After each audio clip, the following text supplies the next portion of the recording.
अर्पिता ने शान की ओर देखा जिनकी आंखें नम थी और वो पढ़ने में मशगूल हैं। ये देख अर्पिता ने शान के आंसू पहुंचे और बोली, शान बस कीजिए ना, अब तो जान गए ना आप, अब आगे क्या जानना है आपको, बंद कीजिए पढ़ना। शान ने अर्पिता की ओर देखा तो अर्पिता ने नजरें झुका ली और धीरे से बोली, नहीं मानेंगे ना आप तो पढ़ लीजिए। और शान ने अगला पृष्ठ पलटा। शान, कभी कभी हम जैसा सोचते हैं वैसा कुछ होता नहीं है। अब तक सब कुछ सही चल रहा था। शान, आज फिर हमें खुद के मान के लिए बहुत संघर्ष करना पड़ा। हम हमारे 3 वर्ष के प्रीत के साथ बच्चों की देखभाल के लिए बनाए गए एक चाइल्ड केयर होम में से आ रहे थे। थोड़ी सांझ अधिक हो गई, चारों ओर सन्नाटा पसरा था। उस सन्नाटे को हमारे प्रीत की बातें और पायल दोनों की ही आवाज़ तोड़ रही थी। यूं तो शहर में चहल पहल रहती है, लेकिन हम पूर्वी के साथ शहर में नहीं, मसूरी के एक छोटे से गांव में रहते हैं। शहर से वहां तक जाने के लिए रास्ता थोड़ा सा सुनसान है। हम जल्दी जल्दी कदम आगे बढ़ा रहे थे कि तभी हमारे कानों में कुछ स्वर सुनाई पड़े। हमारे पीछे कुछ कदमों की दूरी पर कुछ कुछ स्वर बढ़ते हुए आ रहे थे। प्रीत ने पीछे मुड़कर देखा और बोला, मम्मा, 2 अंकल चलक कर आ रहे हैं। उसकी बातें सुनकर मन में तुरंत ही एक अनजाना सा डर उभर आया। उभरना स्वाभाविक ही है शान। हम उस देश में रहते हैं जहाँ स्त्रियां दिन के उजाले में भी घर से निकलने पर सुरक्षित महसूस नहीं करती हैं। फिर हम तो उस समय सांझ के झुटपुटे में घर से बाहर थे। उस पर हम अकेले नहीं, हमारे प्रीत हमारे साथ थे। हम वहां से आगे बढ़े, कुछ कदम बढ़ पाए थे कि हमें हमारे मुख पर किसी का स्पर्श महसूस हुआ। हम कुछ बोल पाते तब तक तो हमारी आवाज़ ही दबा दी गई। उस पल हम बहुत बहुत घबरा गए शान। हमारे प्रीत को हमसे छीन लिया शान, और हमारे कान में वो कर्कश ध्वनि सुनाई देने लगी। हमने किसी को भी हमारे इतने करीब आने की इजाज़त नहीं दी थी। और हम उस समय शान, हमारे दोनों हाथ पीछे से जकड़े हुए थे और मुंह बंद। हमें हमारी गर्दन पर किसी की सांसें महसूस होने लगी। उस पल दिल ने आपको याद किया शान। उन दोनों ने पीछे से वार किया और हम कैसे संभल पाते। उनसे जूझना हमारे लिए बहुत मुश्किल हो रहा था। प्रीत को पकड़े हुए जो व्यक्ति खड़ा, उसने जब प्रीत को नीचे उतारा तब प्रीत ने हमारे पास आकर हमारे पीछे खड़े व्यक्ति को जोर से धक्का दिया। दोनों हाथ घेरे होने के कारण वो संभल नहीं पाया और लड़खड़ा गया। उसके हाथ छूट गए तो हमें मौका मिल गया और हमने पूरे जोर से उसकी नाक पर प्रहार किया। वो संभल नहीं पाया और चीखने लगा। दूसरा व्यक्ति उसके पास गया तो हमने आसपास देखा, वहां सिवाय अंधेरे के कुछ नजर नहीं आया। हमने आपकी पायल और अपनी स्लीपर दोनों निकाली और अंधेरे का लाभ उठाकर और प्रीत को वहां से ले निकल आए। अपू, तुम? शान को अपने चेहरे पर अर्पिता के आंसुओं की बूंदें महसूस हुई तो वो उठकर बैठ गए और अर्पिता के गले लग गए। शान और अर्पिता दोनों एक दूसरे का संबल बन दर्द को महसूस कर रहे थे। कुछ देर जब दोनों के ही आंसू थम गए, शान ने फिर से पढ़ना शुरू किया। शान, हम घर आ तो गए, लेकिन बहुत डर और कष्ट का अनुभव हो रहा था। जहन में उन स्त्रियों का ख्याल उभर आया जो इस तरह की अमानवीयता का शिकार होती हैं। हमने उनके दर्द, उनकी तड़प को अनुभव किया है शान। मन में बहुत पीड़ा हो रही है। एक तरफ हमारे इस देश के नागरिक चांद और अन्य ग्रहों पर बसने का ख्वाब देख रहे हैं, वहीं दूसरी ओर उन्हें आकार देने वाले नारित्व को अपने बल से रौंदना चाहते हैं। आज देश को सुरक्षा की आवश्यकता देश की सीमा सुरक्षा की नहीं है, बल्कि देश के अंदर रह रही नारियों के सम्मान की सुरक्षा भी आवश्यक है। और ये सुरक्षा कोई पुरुषत्व का प्रतीक नहीं, अपितु नारित्व ही कर सकती है शान। लिखना बहुत कुछ है शान, लेकिन अभी हाथ थम रहे हैं। असहाय दर्द का अनुभव हो रहा है शान। अगला पृष्ठ। हमारे प्रीत भी थोड़े से सहमे हुए हैं। वो छोटी छोटी बाहें हमारे गले में डाले बिन कुछ कहे गले से लगे हुए हैं। हम जाकर सोफे पर बैठ गए। कुछ देर हम और हमारे प्रीत यूं ही बैठे रहे। पूर्वी, युवराज, युविका सभी हमें सवालिया नजरों से देख रहे हैं। उन्हें यूं देख हमें एहसास हुआ कि फैमिली में बड़ा होना भी कितना मुश्किल होता है। खुद का दर्द तकलीफ सब भुलाना पड़ता है। भले ही आप अंदर से कितने ही दुखी हों, लेकिन होठों पर मुस्कुराहट रखनी पड़ेगी।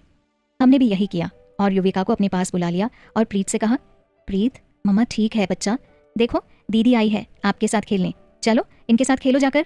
प्रीत, तो मम्मा का गुड बॉय हो ना, चलिए उतरिए नीचे। ओके मम्मा, प्रीत ने कहा और गोद से नीचे उतरकर उसने एक बार हमारी ओर देखा और फिर युविका से बोला, दीदी पकलो। और वो कहते हुए वहीं दौड़ने लगा। हम भी सब भूलते हुए युवी और पूर्वी के साथ सहज होते हुए मुस्कुराने की कोशिश करने लगते हैं। अगला पृष्ठ। अब हमने ये काम पूरी तरह से छोड़ने का मन बना लिया है शान। अब हमने बस ऑफिस टाइमिंग के वर्किंग आवर के बीच में ही काम करने का निर्णय लिया है, जिससे हमें दोबारा इन सब का सामना करना ही ना पड़े।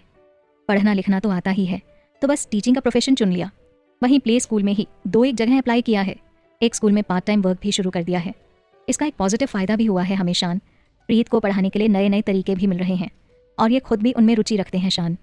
आज हम यूं ही आपसे बात कर रहे थे शान, और पीछे से प्रीत आए और हमारे गले से लगते हुए बोले, मम्मा, ये चांद कौन है? पहली बार प्रीत ने आपके विषय में हमसे पूछा। हम खुद को कितना मजबूर महसूस कर रहे हैं शान, हम क्या बताएं। हमारा प्रीत हमसे अपने ही पिता के विषय में पूछ रहा है। हम क्या कहें उनसे। हमें सत्य तो कहना है उनसे, लेकिन अभी नहीं कहना है शान। हम बाल मन में उम्मीदों का पिटारा नहीं बांध सकते, इसीलिए हमने उनसे इतना ही कहा, प्रीत, शान आपके पापा हैं। मम्मा, प्रीत और शान तीनों लुका छुपी का खेल खेल रहे हैं। शान जल्द ही हमें ढूंढते हुए हमारे पास आएंगे। और प्रीत खुशी से चिल्लाते हुए घर में घूमने लगा। शान, उसके चेहरे पर आपके नाम से मुस्कुराहट देख एक बार फिर हमें आपके बिन अपूर्णता का एहसास हुआ।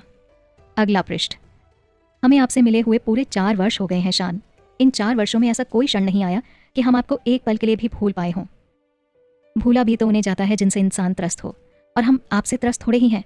हम तो आपसे प्रेम करते हैं, बेहद बेहिसाब प्रेम, इतना जो हमें खुद ही नहीं पता शान। अच्छा सुनो, आज कहने को ज्यादा कुछ नहीं है, आज हमारी खामोशी को ही सुन लो जिन्हें आप समझ लेते हो। अगला पृष्ठ। शान, समय भी कितना विचित्र है ना, देखो कितनी जल्दी गुजर जाता है, पता ही नहीं चलता कि कहाँ से आया और कहाँ से निकल गया। हमारा प्रीत आज 3 वर्ष 6 महीने के हो गए हैं। इनकी शरारतें कम नहीं हैं, सारे गुण तो ये आपके ही चुरा कर लाए हैं शान। आपको पता है, इन पर ठाकुर जी का विशेष आशीष है। इनके पैर में पद्म का निशान बना हुआ है। वैसे इस बारे में शंका तो हमें पहले भी तनिक नहीं थी, लेकिन पहले नन्हा सा था तो रेखाएं इतनी स्पष्ट नहीं थी। आज जब इन्हें हम नहला रहे थे तब हमने स्पष्ट देखा और समझा। इनकी शरारतें हम अपने फ़ोन में सहेज कर रखते हैं, और जब भी मन उदास होता है इन्हीं शरारतों को देखते हैं, मन प्रसन्नता से भर आता है। अभी इतना ही कहेंगे, बाकी बाद में बताते हैं आपको। हम देख कर आते हैं हमारी जान है कहाँ, कौन सी शरारत करने में जुटे पड़े हैं। शान, बदमाशी क्या, बाल बिखेरे टेबल के नीचे ये और युविका दोनों छिपे बैठे थे। न जाने आप दोनों को यूँ बालों को बिखेरने में कितना आनंद आता है, और ये सबके सामने नहीं, हमारे ही लिए है, ये भी हम समझते हैं। वैसे आपको एक बात बताएं, प्रीत से कॉपी दैट कहो ना तो वो करने में इन्हें बड़ा मजा आता है। अप्पू, तुम वापस क्यों नहीं आई? माना कि मैं लखनऊ में नहीं था, लेकिन तुम्हारे पास घर का पता तो था। क्यों नहीं आई तुम? चली आती ना वापस। इतना दर्द, इतनी तकलीफें क्यों सही तुमने, और कैसे? अप्पू बोलो ना। शान ने भावुक होते हुए अर्पिता से पूछा तो अर्पिता शान के सीने पर सर रखते हुए बोली, शान, सब कुछ था, लेकिन वक्त सही नहीं था, हालात हमारे पक्ष में नहीं थे। और वैसे भी हमारे लिए जीवन कहाँ फूलों की शैया जैसा रहा है। संघर्ष तो अनवरत बना ही रहा है, और उनसे लड़ना आपने ही तो सिखाया है, आपके प्रेम ने सिखाया है। तभी तो हम कहते हैं हम अर्पिता नहीं हैं, हम तो शान की अर्पिता हैं। थोड़ी पगली, थोड़ी समझदार। तो अब सब जान लिया ना, सब पढ़ लिया ना आपने? शान, हाँ, सब जान लिया। जान गया मेरी गैर मौजूदगी में तुम्हें मिले दर्द को, तुम्हारी तकलीफ़ों को, अतीत की उन यादों को जिन्हें मैं मिटा नहीं सकता, लेकिन उन यादों से मिले दर्द को हमारे प्रेम से भरने की कोशिश अवश्य करूंगा अप्पू। शान की बात सुनकर अर्पिता बोली, हम जानते हैं शान, और अब पतिदेव जी बाहर चलिए, परम जी के साथ बैठिए, नहीं तो उन्हें लगेगा कि आप अब बदल गए हैं। चलिए अब। पक्का चलना है अप्पू? शान ने अर्पिता से पूछा तो अर्पिता उठकर खड़ी हो गई और बोली, जी चलना है शान, और बाहर चली आती है। वहीं प्रीत अभी भी खेल रहे हैं। ये देख अर्पिता निश्चिंत हो किरण की मदद के लिए चली जाती है। खाने के बाद सभी कुछ देर बैठते हैं, बातचीत करते हैं, फिर अपने अपने कमरे में रेस्ट के लिए चले जाते हैं। शान प्रीत को अपने साथ छत पर ले जाते हैं, जहां वो जल्द ही नींद के आगोश में चला जाता है। शान छत पर बैठे हुए चांद को निहारने लगते हैं। कुछ ही देर में उन्हें अर्पिता के पायलों की आवाज़ सुनाई देती है तो वो मुस्कुरा लेते हैं और अपनी पगली के साथ कभी खत्म न होने वाली नोक झोंक और बातों के साथ कुछ पल चुरा लेते हैं। अगले दिन शान, किरण और परम फिर से ऑफिस निकल जाते हैं। वहीं अर्पिता घर पर रुकती है और पढ़ाई करती है। इतने में डोरबेल बजती है और पोस्टमैन चित्रा की भेजी हुई चिट्ठी अर्पिता को देकर चला जाता है। अर्पिता वो चिट्ठी लेकर अपने कमरे के ड्रॉर में रख देती है और फिर से पढ़ाई करने लगती है। कुछ देर बाद उसका फ़ोन रिंग होता है, जो कि श्रुति का होता है।